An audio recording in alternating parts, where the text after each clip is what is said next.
Hey guys, how you doing? If anyone's actually watching this, I don't think anyone is, but oh hey, Jacob's in here. Awesome. So I'm not just talking to myself.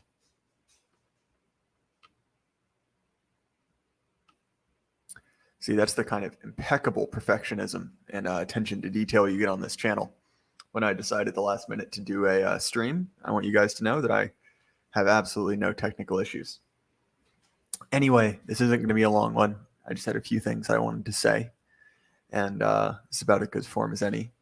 I'm house sitting for a friend, so if the audio is different, that's why. And if you hear any mysterious noises in the background, that's the giant 120-pound dog I'm taking care of.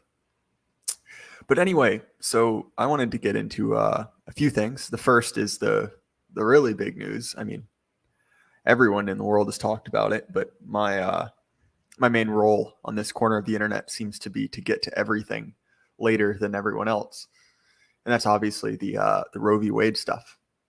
Again, who knows how it'll go? I know that already we've been hearing rumblings of the different departments that say they won't enforce it. Who knows? I mean, it's a massive victory, right? A massive moral victory, if nothing else. But I mean, as far as the legal stuff goes, like you have better people to talk to than me. I know as much as you guys do. I'm not going to pretend like I'm some kind of expert. To me, what I think is going to be interesting is how things shake out in the battleground states, right? So I'm in Virginia. We don't have a trigger law. We don't have anything that would ban abortion automatically. But I'm curious to see what will happen. We have a Republican governor, Republican legislature for now, right? That was a big upset. So we'll see. I know there's been talks that we'd be moving to a 15-week ban, which again is better than what we got. I'd support it. I'd want something better, but it might be the best thing that we can get from the relatively feckless governor of the state. I think states like Wisconsin and North Carolina will probably be in a similar position. I think Michigan's probably off the table because I think they have a Democratic governor. They still have Whitmer, right? Again, I'm not sure, but just the blatant politics, I think, is best left discussed by others. But to me, what's been interesting is the reaction, right? So obviously, I'm in a very conservative area of the state. Jacob, I just enjoy active talking that goes on with smaller dissonant channels and viewers. Yeah, I enjoy that too. Everyone has been incredibly friendly. I mean, I'm not super established, and I enjoy it too, right? Like, look, you don't just talk into the void for an hour at 11 o'clock at night, for no money at all, unless you kind of enjoy it, But anyway, the interesting thing to me has been the reaction, because I live, obviously, conservative town, very conservative religious community. And obviously the reception there has been incredibly positive. People are very, very happy. But what's been odd is that, and I'm sure you guys know these type of people, the kind of ex-red state Americans, the kids who went off to college and decided that, oh wait, my completely normal parents are actually the deeply racist troglodytes that my my philosophy 101 professor told me they were. And some of these people are still my friends, right? Like, and I truly do, love them, and we share this kind of bond that I'm not gonna talk badly about them, because I think that they're misguided. But it's been so odd to see that reaction, because there are people that I grew up with, right, and have the same reaction, who've been acting like this is the end of the world. Like, really, it's like the libtard apocalypse. The four horsemen of the apocalypse are concealed carry permits in New York City, slightly less control over abortion, and I'll think of the other two later. But it has been odd to see that, like incredibly odd. I mean, and what's been especially strange is that it's like the new NPC script, in the sense that I keep hearing phrases that I had never heard before a few weeks ago that are now everywhere, right? So Christo-fascist is one of them. Like that's an interesting enough term. And I realize it existed before to describe, clerical fascism, I guess, but that was not in common parlance until very recently. And all of a sudden it's everywhere. But what's so odd is not only the phrases, but the amount of just vitriol towards Christians, and specifically evangelical Christians. And look, I'm technically go to an evangelical church. That term doesn't really describe it, because it's from the outside a very traditional Protestant church, right? Like we have a liturgy and there's robes, and I realize that's not super descriptive. But my point is, it's a broad category, and people, they've always hated evangelicals, but woo boy, do they hate them now. And look, don't get me wrong, like they always have hated those people just because they're opposite to them in values. And look, I get it that's a big part of the Republican base, but I mean, guys, look, when 6 out of 9 of the people on the Supreme Court are Catholic or ex-Catholic, like I don't know, maybe blame them. Obviously, I'm happy with it. Like a win's a win. I'm not going to complain about it. And especially on our end, a win is exceedingly rare. And I guess that's the other thing. It's you never see the kind of self-examination that you'd kind of hope for, which is like, oh wait, maybe getting all of our, as the left, getting all of our wins through, judicial diktat would kind of leave us open to those being overturned, which is really at least I think the lesson they should take, right? Like you guys set up this precedent. Now you're kind of being forced to, lie in the bed that you made. So I have no sympathy for these people, even aside from the baby murder, which is, I realize, a sentence that makes me sound like a psychopath. But it's so odd because it goes back to, and this is I know I've said this on 4 or 5 different streams, and I even saw comics, quote unquote, political comics that expressed this, right? Where it's that like simultaneously the religious right, which is a term that's so ridiculous, is this collection of inbred morons who don't know what's good for them. Like, oh, why does Oklahoma vote red? Those ignorant rednecks. But also they have so much power that they're pulling the strings at the highest level of government, which I just think is an odd, I guess, way to look at it. Because at least from my perspective, right, like the old stock Americans are not I'll clarify that. The Protestant old stock Americans, I mean, they're kind of a client group at this point. Like I realize they're numerically really significant, but like the elite in this country is not predominantly WASPy anymore. That's been gone for a while. And look, I don't mean to just put on my elite theory hat, because they're, again, people more qualified to talk about it than me, but it is odd that that's been kind of the boogeyman. I've been surprised at the lack of violence. I think that turns out that the demographic of 50 something, Twitter doom scrolling, libtard women, how's that for a series of adjectives? It turns out they're not so good at physical violence, So again, we'll see. I'm not hoping for another fiery but peaceful summer of love, but it's in the cards, right? It is, I guess, one thing that I do think is odd. Look, I'm not the oldest guy. I'm 23, but the idea that just wide scale nationwide riots are something you can kind of reasonably expect to see about once or twice a year is crazy. Like it seems like when Ferguson kicked off in 2014, it was wild. It was just like complete, like, bumper to bumper coverage forever. And look, I get that like the other fiery but peaceful events have also been covered, but the frequency is increasing, and obviously these are, even though they're in the same voting pot, these aren't the same people. I recognize that, nothing else needs to be said, but it is still just odd, and I'm kind of continually stuck in this position of being forced to kind of hold my tongue in order to keep friends. Most of my very close family is aligned with me, or at least not dramatically opposed, but I do have some friends and even some close friends that I know that would be very, very upset with me if they knew my true opinions. And it's part of the reason that this that this channel is anonymous, right? Because I have some friends who I think wouldn't react so well. And look, I'm not afraid of it. I'm not doing this out of some worry that I'm going to get scooped away in a paddy wagon. It's just like, look,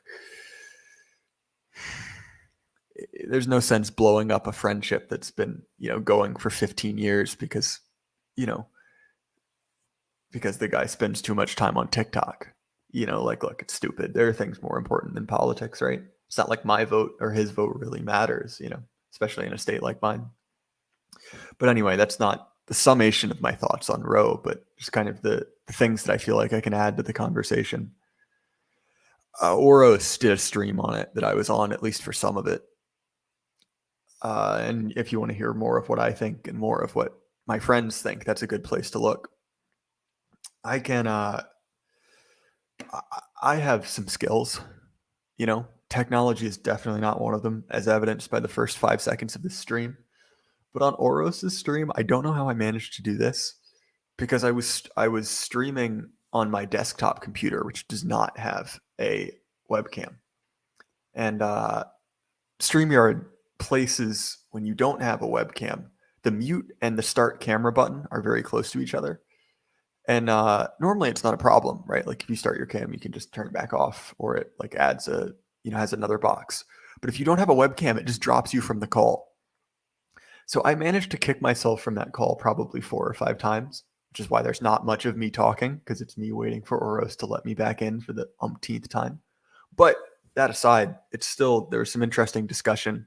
I inadvertently started a interdenominational spat that I did not mean to, but what can I say? It was bound to come up eventually, right? Anyway, so let me go back to the chat before I get into my my second ones.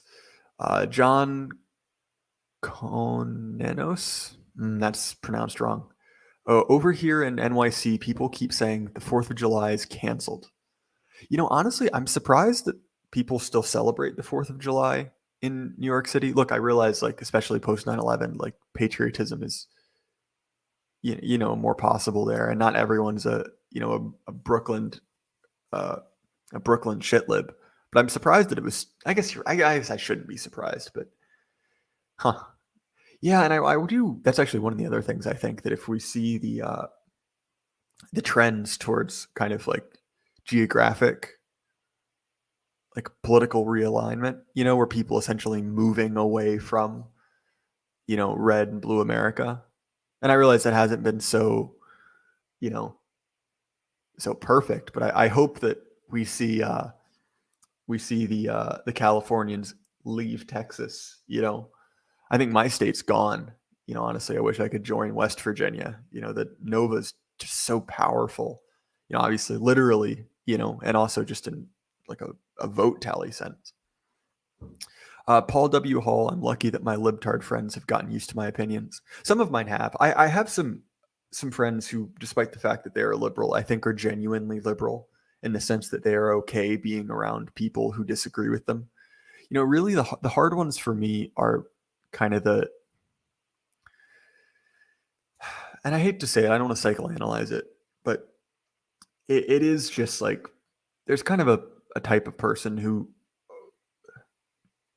like rolls their personal beefs with others, and they're like kind of, I don't know, they're kind of like gripes about how they were raised into their politics that gets a little bit nasty. Like the people who were mad at their parents, and so that they're not Republicans anymore, or they're not right wing, or they're not Christian anymore, because they hate their dad, and that's just kind of it's sad, and it's also just like, what do you do with that? Like, I'm not the person to fix that. There's kind of something outside of me. And no, and I only caught part of the stream. I have to check it out again. It was pretty good. Like I said, I'm not. It was a panel show, and it was a pretty big show. I think there were 6 of us at the time. So, like Oros was there, and Oros is super smart, and there were Hunger the Dye Merchant. He was also in there saying some interesting stuff. And like everyone, it was a good panel, but also, when there's 6 people, everyone gets to say a little bit. It's kind of the nature of the beast. Let me scroll back through this here. First, I've heard Christo-fascist. I've also been called clerical fascist. Yeah, that's one of those new terms that has appeared out of the ether. I assume it's been around forever. There's probably some, newspaper clipping going back to 1913 that I'm supposed to know about where it was first invented. But at least to me, it's a new term. Whatsoever. The elites have also been breeding these spiteful mutants to have this view over Christianity. You're not wrong. I mean, honestly, right? Like, essentially, like, college is kind of a way to both filter out the competent, and also it's an indoctrination center, right? And like, it's kind of a necessary evil past a certain point. And don't get me wrong, not everyone buys into it. There's a certain amount of people who are either disagreeable enough, like fanatical enough, or dumb enough that it just doesn't work on them. You can put me in whichever one of those boxes you think is the most accurate, but it's not everyone. But it works on a lot of people, and a lot of people are very, very suggestible. John, again, that's why I'm a little bit suspicious of people in our spheres who bask Christianity. Christianity really is the most persecuted in the world today. Yeah, I will jokingly, like, cause look, all my public facing, DR friends are Caths, right? Oros and Ace, they're both Catholic. And so like, when I make fun of Catholics, like, assume it is all kind of tongue in cheek. Cause look, those guys are great guys. And you know what, like, they obviously have the strength of their convictions as much as I have mine. But the idea that that's the most important current issue is a little bit laughable. Like, look, like, up until the point at which, whatever the hypothetical based Catholic theocracy is, putting me under the same type of limitations. Actually, it'd probably even be worse. Like, up at the point, like, look, as long as it's not like, Inquisition time, I think I'll be okay. Realistically, like, as long as the the hypothetical Catholic rulers are, at least marginally all right with me and my religious community, I think we'll work it out. But so long as we've got the how do I put this kindly for Susan? As long as we have the encouragement of trans youth on the table, I think we've got much bigger fish to fry than the kind of like 500-year-old theological disputes that I have no doubt will most certainly not be resolved by a bunch of 22-year-olds in a Discord chat. Anyway, sorry, let me go back through the chat.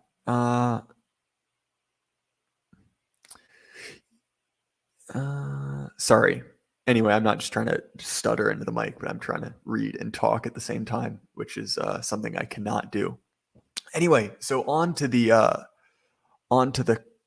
cope and LARP part of this. So there's a lot of conversation on these on this side of the internet, these circles, right?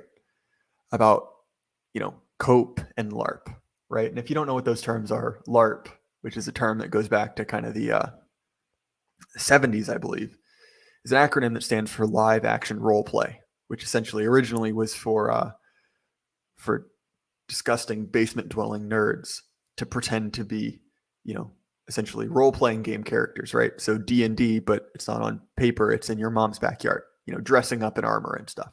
But it's become, kind of widely used as a term for pretending to be something you're not. And it's kind of used for people like, oh, like, you're not a real, I'll pick one of the, you're not a real, Catholic, you're just LARPing. And don't get me wrong, it's a useful term because there are people who essentially, have the emoji in their bio on Twitter, and then other than that, do nothing about it, right? But it's also just kind of thrown at anyone at all who's trying to do something, kind of used as this like way to undercut it. And similar to cope, right? You're coping, The example I always think of is, I prefer men with a dad bod. I actually think it's more masculine, right? And you're like, okay, really, you do? Really, you think that fat men are better looking than men who are in shape? Okay, sure you do, right? It's a cope, right? They're coping with the fact that, well, that's who they ended up with, you know. But you see these kind of insults thrown at people a lot, and especially people trying to do something, because like, look, if you try to do anything, you're not going to be good at it. And I've kind of, at least personally in my own life, just stepped up and over it. The Jonathan Bowden, just step over it. And if you want to read more about it, C.S. Lewis actually has a good section about this in Mere Christianity, I believe. Don't quote me on that. It's definitely Lewis. That might not be the right book. But essentially what he's talking about is like, well, how do you do things that you don't naturally want to do? So for instance, like moral stuff. Like he talked about like, look, this is Lewis talking. I don't like children. I realize that's a moral flaw in myself. I shouldn't dislike children. That's a wrong thing to do. Like, what do I do? And so what he said is, well, you kind of have to fake it, So he's like, look, well, at first, like I hated children, but I smiled and asked them how they were doing and, played with them. And at first it was like pulling teeth. But after a while, it starts to feel more natural. You get better at it. And then after a while, after that, you realize, wait, I do love children, right? Like I've recognized the good in it. And I'm not the biggest psychology guy, but there's actually some interesting science on this. I realize that's kind of a dirty word because science is pretty gay. But the research basically says that, look, you can build a habit by repeating something 21 times. Obviously not everything, but generally, if you can do it for 21 days, 3 weeks, if it's once a day, obviously, it's basically a habit at that point. So for instance, right, like the really silly example is my dad and IPAs. So I'm not a huge beer drinker and my dad's not a huge beer drinker, but we have people in our community who make beer. And so a lot of beer is around, at least in this area, is like disgusting hipster IPAs, which taste like sour grass. But he was like, look, like I want to at least experience what my friends are doing. So over the course of, 21 beers, obviously not in one go, he basically went from hating it to, being able to stomach it to eventually like, okay, yeah, I like it. And so like, that's a silly example. That's a trivial thing. But I ran into a real world example. It was actually really helpful in this. So some of the guys on Oros's Discord will know this, but every once in a while I work on a farm that my best friend's family owns. So this is in rural Virginia. It's, over 1,000 acres, over 400 head of cattle. And it's not it is run primarily full time by the grandfather of this family, who's 85. His son, my best friend's dad, is in his 50s, and he works there on, evenings and weekends. He has a full-time job. And then obviously my friend comes in to help too. And now I've started helping him. And so we do things, like, for instance, this last weekend, we were, there were some 2-year-old heifers that needed to be vaccinated, dewormed. They needed to have their fly tags put in. So nothing too complicated, right? I think we went through 48 of them. And so, obviously this is probably my 5th time out. So I kind of know what I'm doing, but not that much. And my friend, he's been doing it for a few years, so he knows what he's doing. And it was a great experience, being out there and, at least what I think is the most beautiful part of the world, working outside with a bunch of other guys. And it's a great experience. But so we finish up and I get to talking to him, and I come to realize, like, even though this farm has been in their family one way or another for a few hundred years, not a few hundred, 100 years, probably more if you go back, but in rural Virginia, record keeping wasn't so good for a while, right? But I didn't realize that the oldest member of the family, the grandfather, he started doing this in his 30s, right? He married onto this farm. There was a line of the old family that owned it that didn't have a male heir, and he was he married the oldest daughter, and his father-in-law ran it. until he was, 35. And you look at him now and you never know that he started doing this, when he was, almost middle-aged. He's a natural and he's been doing it, admittedly, for 50 years. And the same thing with his son, my best friend's dad. He went to college, he worked as a businessman and still does, but this is what he does. This is where he lives. This is where he, spends all his free time. And they're running it, right? It's a massive undertaking that all, at least turns a profit, not enough to live on fully, but enough to support, their family in some sense, right? And you look at that and it's like, on one hand, right, that started out as a LARP. Like what business do you at 35 have running a farm? Like that, that big, really nothing, right? But at the same time, it's like, well, now he's doing it, as an octogenarian, right? He's doing it fine. And so, I don't know, it was at least somewhat helpful because it's like, well, that's the LARP 50 years later. At that point, is it really a LARP anymore? You were just doing it, like you've become the farmer. And so to me, at least, it was kind of hopeful, right? Like it was, I guess, like a view into the future. And I don't know, who knows? It's to a certain extent kind of aspirational, right? I don't know if I want to be a farmer over that much beef, right? I don't want the Bill Gates death squads to come in and liberate my land for soy production. But all the same, it was, I guess, like an interesting anecdote. And if you guys haven't had the pleasure to ever hang out with, I don't know, like rural small town Americans, the stories are great, right? And especially the grandfather, coming in, because he grew up around there, but he just never had a farm. They have another family business which they still run, and I won't get into specifics, but so he has great stories about coming in as a full adult and trying to learn how to farm. And so one of the things you have to do, right, on these tiny little back roads is a lot of times you have to mow it yourself. And by mow, I mean take this big scythe that sticks on the side of a tractor. It looks kind of like a comb, and it vibrates back and forth like a beard trimmer. And you use that to make sure that the road doesn't have, branches or whatever coming over it. It's not exciting, but it works, right? Jacob, pretty much what Aaron McIntyre said, LARP till it's real. Yeah, pretty much. Aaron doesn't miss. He's well known as the king of Twitter, and honestly, I think half of the things that I say one way or another come from him. This is not a channel for original thoughts. It's it's essentially just a repository of the things that I've read and have kind of been bouncing around in my head, and the people I interview, right? Which, by the way, I have is it Christopher Sandbatch, the Esoterica Americana guy, is coming on tomorrow at 9 to talk. I'm excited about that. I need to send him a list of questions. I've been woefully underemployed, and I have nothing. When I don't have enough to do, I procrastinate like you would not believe. So again, I feel bad, but that interview's happening one way or another. But anyway, the point being, going back to the story about the scythe. So farm equipment is phenomenally expensive. Essentially, all of it costs more than your house. It's a bit exaggeration, but not by much.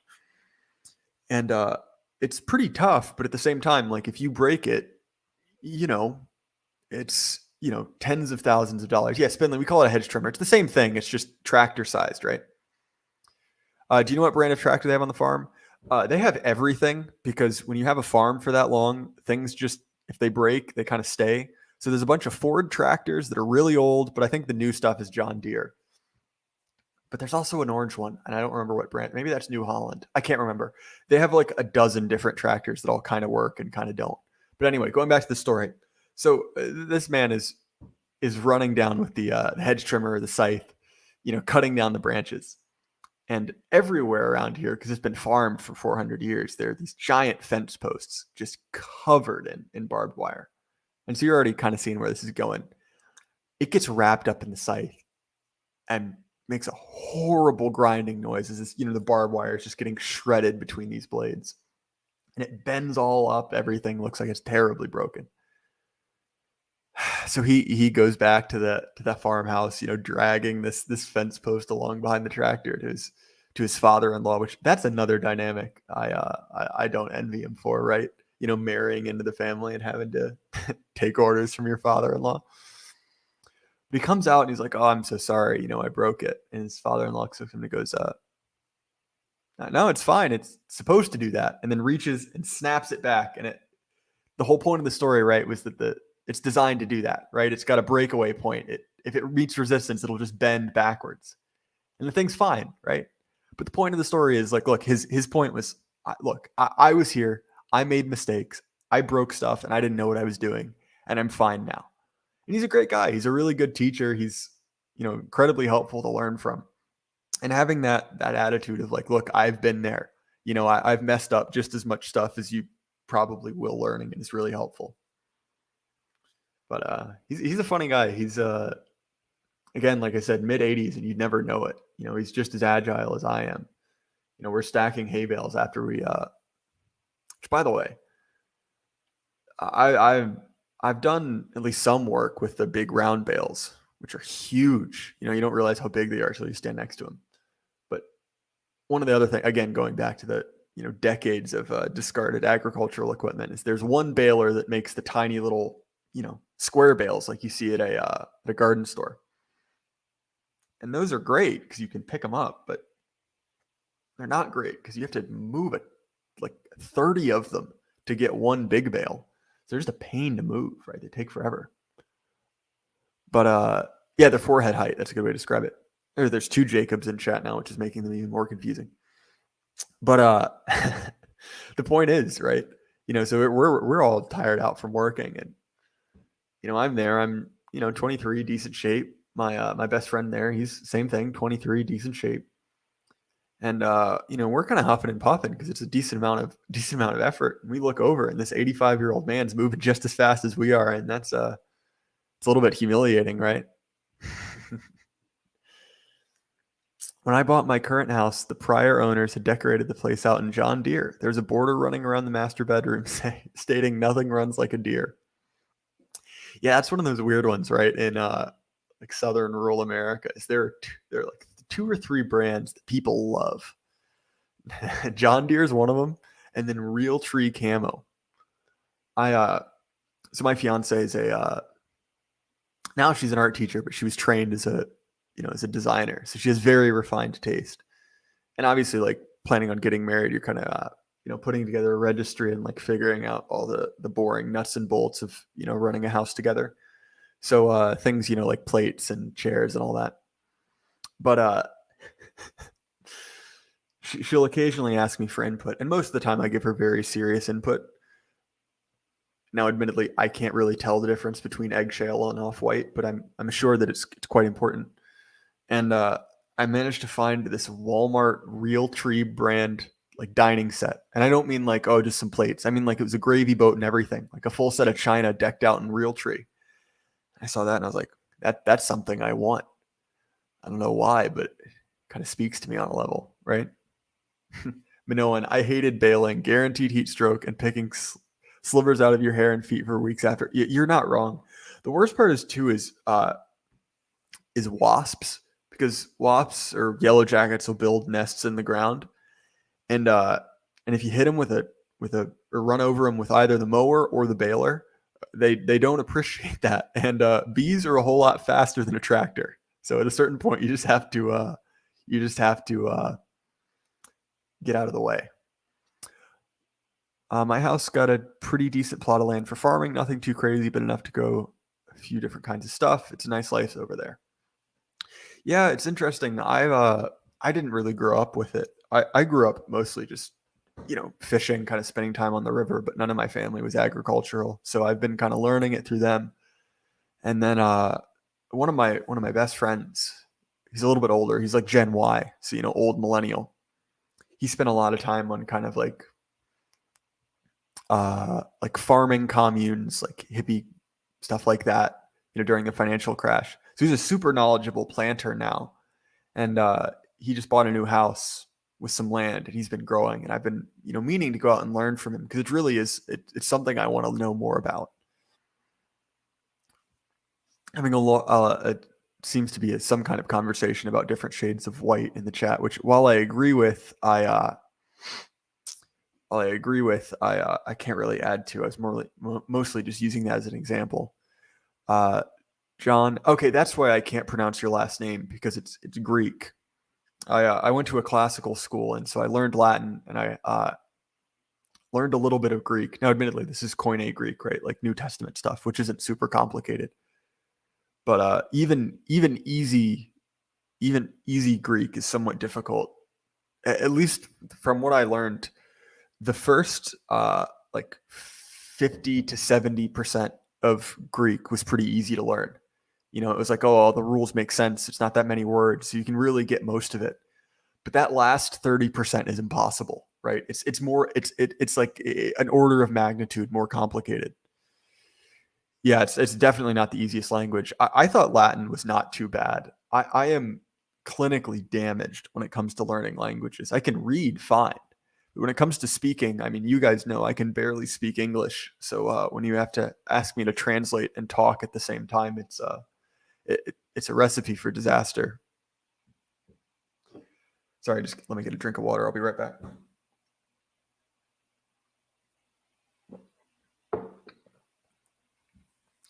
But yeah, I don't have too much to add, really. This is more of a impromptu stream, right? I'm in someone else's house with nothing much to do, and I figured it'd be something to do. So if you guys have any questions, feel free to drop them, and if not, I'll waffle on for a few more minutes.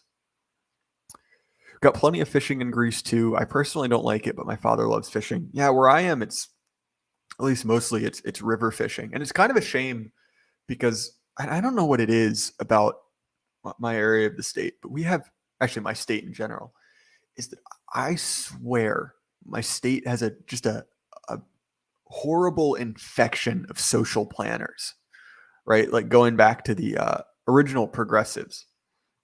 So there's my state was actually kind of the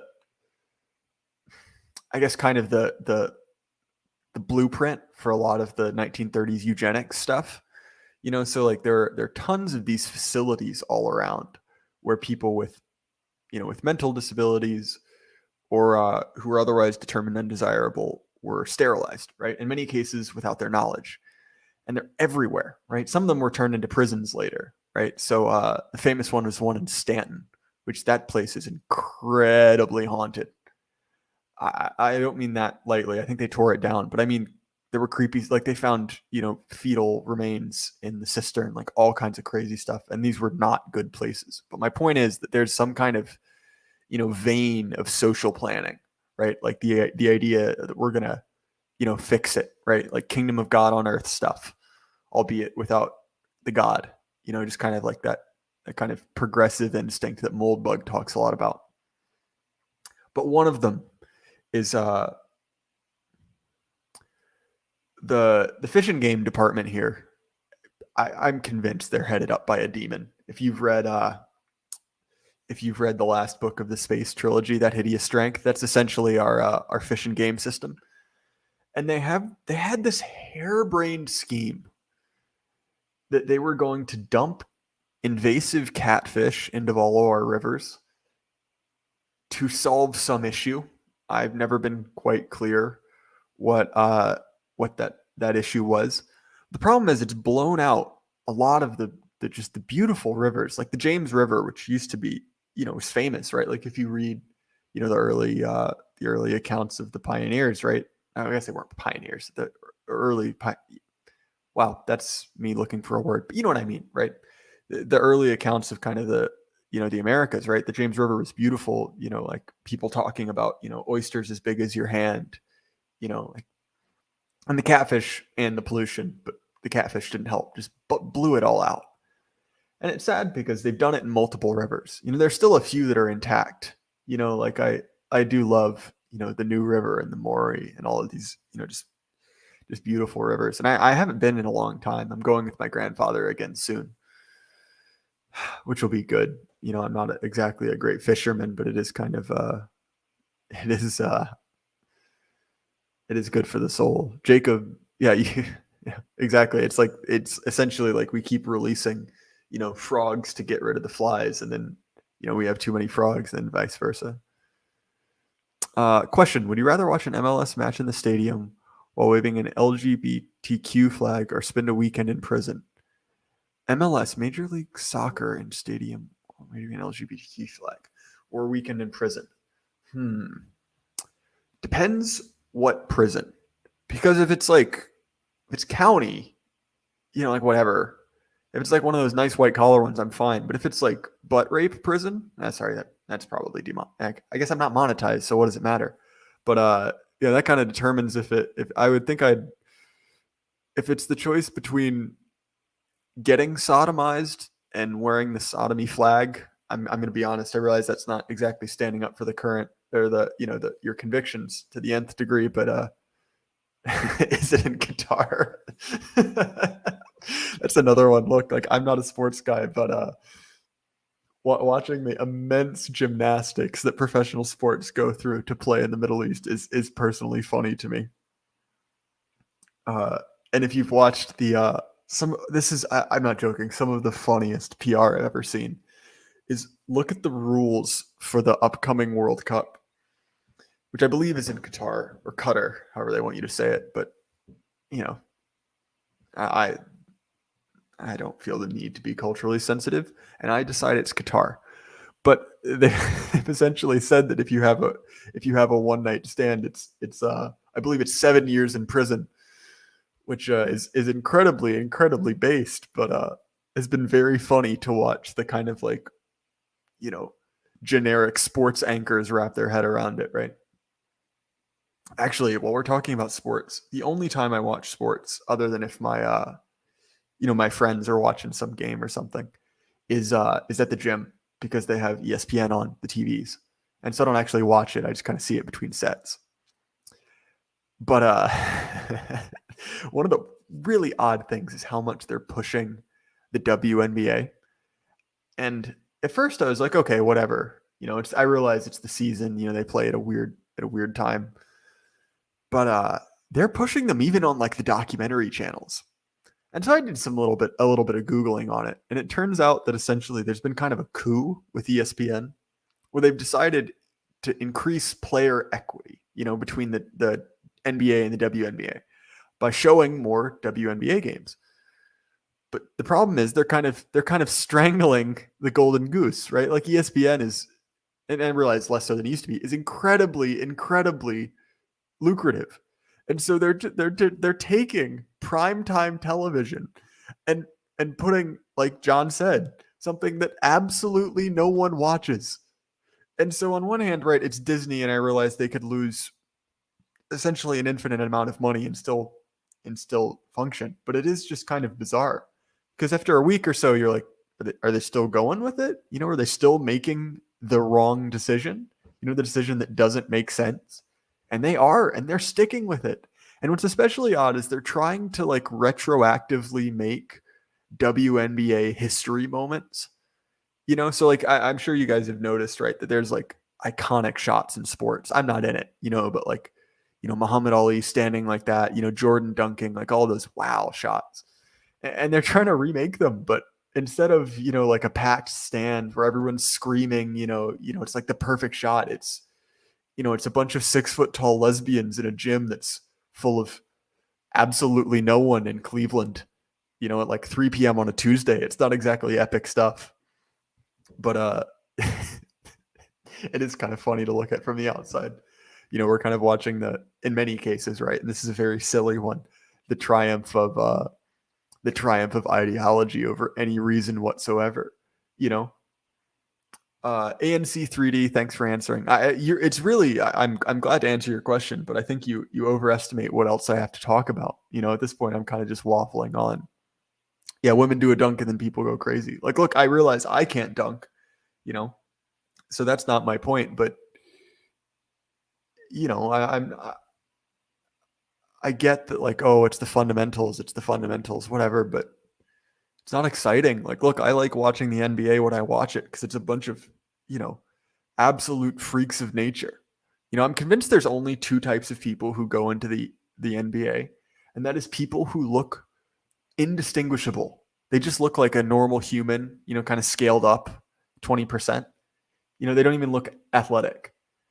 And that's probably half of the NBA. And then the other half looks like you pressed like the random button in a Saints Row game, and you end up with just the most bizarre freaks. And honestly, it's kind of amusing, right? More conversation about beige. Again, like this was not a specific. I actually don't particularly understand the difference between those types of white, which was the joke. I don't think there's actually been a real discussion about beige. I was more using it as an example, right, to kind of illustrate how clueless I am. I don't know if I told Oros and a few other guys that I'm part of the reason I've been streaming so much is that I am unemployed, right? I finished up college, took a trip with my dad and haven't found work as quickly as I'd like. And I'm a little frustrated because I got very far along in the interview process with a hospital doing some like back end, finance work for them. It fell through, which is a little frustrating just because I wasted a ton of time. And look, they didn't promise me a job, but still, it's like, okay, guys, I'd appreciate if you could have told me, 2 months ago. But I might get a job as a banker, right, to become the head usurer of the dissident right. I think I'd be okay with that. And that is actually one of the things. This is a complete digression that I think I need to kind of, work out, right? Which is, what is that kind of definition of usury? Because on one hand, I think we can all agree, the payday loan, where you've got, the hypothetical single mother paying, 18% a week on a loan so she could, buy her kids food. That's probably usury. And on the other end, it's like, well, okay, well, what do you do if it's a system? You know what I mean? Like, look, like if you stick your money in the bank, you're losing, 3% normally, but this year a whole lot more than that. So it's like, okay, you almost kind of have to not lose. You kind of have to play the game.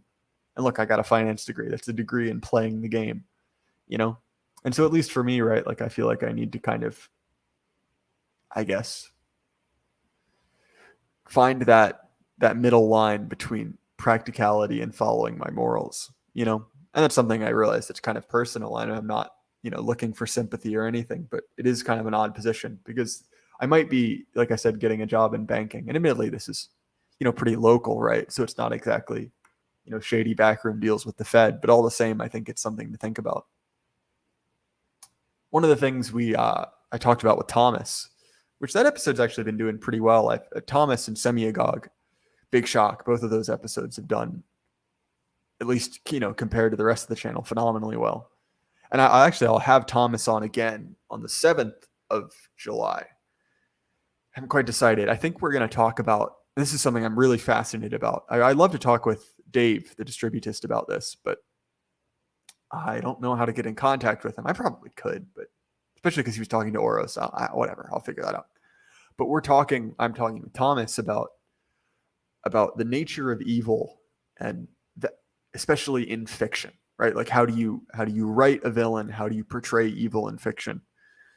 Because I recently read a book that was just fascinating for me. It was Pulp Fascism by Jonathan Bowden, which is a collection of his essays and interviews. But he talks a lot about essentially how when the elites turned strongly against us, because at least for a while, like even during the Enlightenment, right? Like, okay, fair enough. Maybe they got up to some weird stuff at sex parties, but like realistically, they governed in a way we could kind of live with, like men and gender roles were pretty much how they were. There was some semblance of property rights, and maybe it wasn't perfect, but it was better than we were now. But I think we can really agree that the elite in the West, especially, abandoned religion, abandoned tradition hard, roughly 100-ish years ago. We can debate the finer points of that. But when that happened, right, our values became difficult to express in fiction, right? Like they were kind of passé. They were a little bit, gauche, to use a word from another culture, right? But that instinct for the heroic, you could still find, you could just find it in pulp, and not universally, right? Like, look, Lord of the Rings isn't pulp, even if it inspired a lot of it. But I really want to talk to him about that kind of, the idea of, like true evil, because I think that's really what suffered the most. Like, look at Star Wars, right? And Star Wars is kind of gay, especially the new ones, but it's a common touchstone, right? Like, well, especially in the new ones, like what are the villains, the New Order? What do they do? Like, why do they want to, like, okay, they want to rule, but like, are they bad rulers? Are they good rulers? Like, they're just kind of there, and like they have echoes of the mid-century Germans, right? Because that's the stamp that we use to make everyone evil. But like realistically, they're not that interesting. And look, I think there's a false conflation between complicated and interesting. Like, look, Grendel is not a particularly complicated villain. He shows up and starts a fight. Really, like, there's not a whole lot going on there. He's just a monster, but he's interesting, right? He's interesting as hell.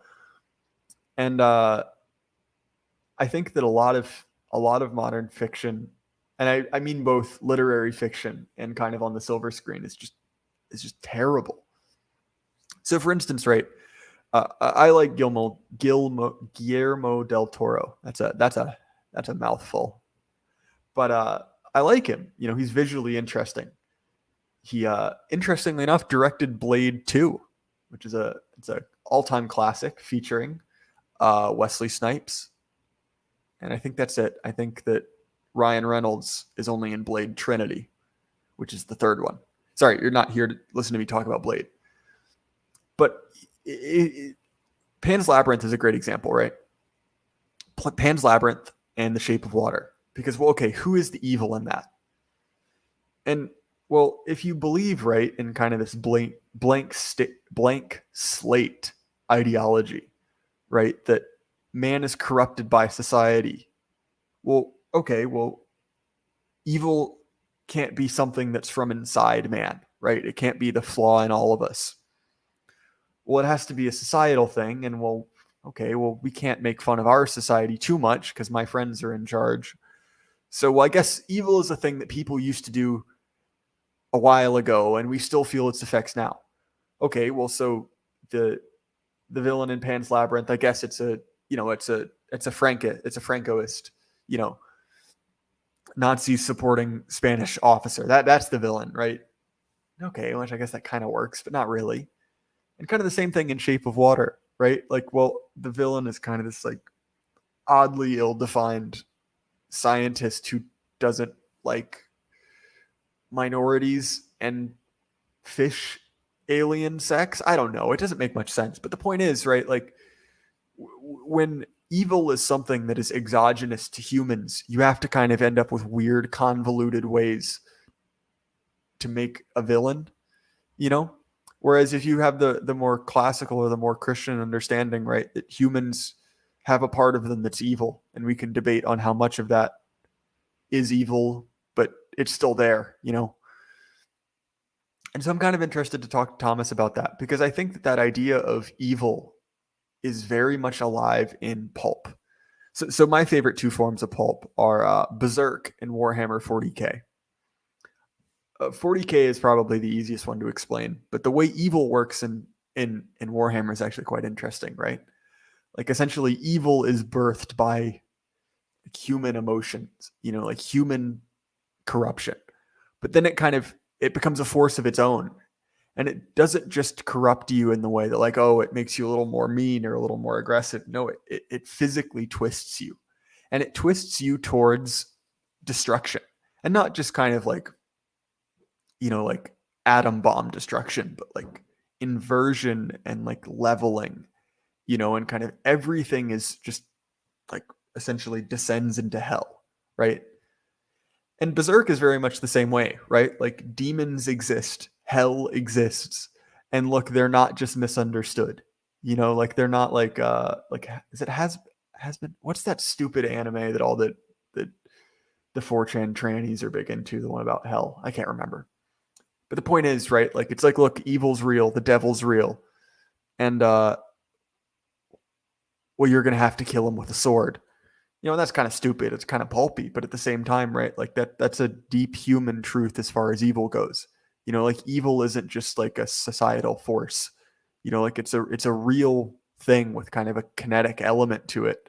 And you have to fight fight against it. It's not just like, oh, well, we'll get out in the streets and protest and maybe put some more funding towards it. And, I don't know, we'll normalize something and that'll cure the evil, right? Like it's something to be fought against, which kind of goes back to that earlier tradition of things like Beowulf, right? Which is, it's not exactly pulp, but it's a whole lot closer, at least in the sense that like no one's asking Grendel why he's misunderstood.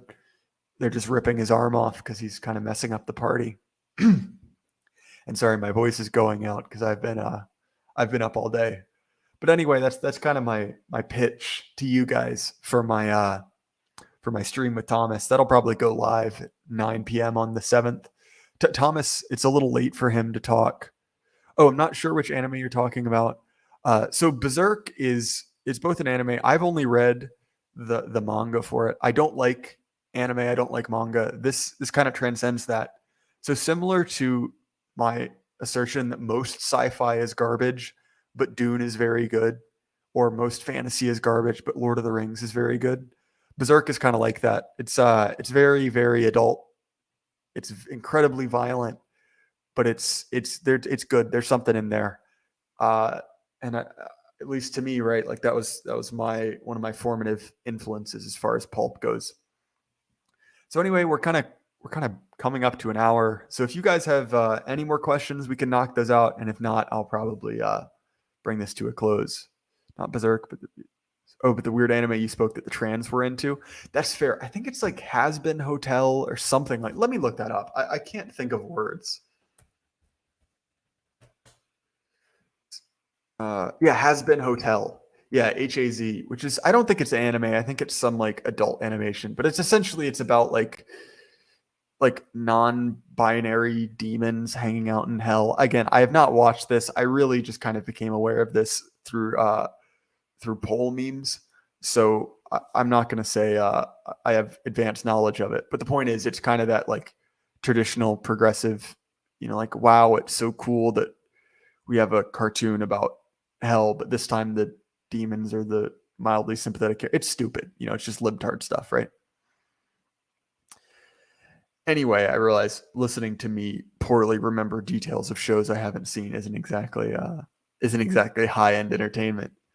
But anyway, guys, thank you for coming out. I enjoy talking to you. I enjoy hearing from you.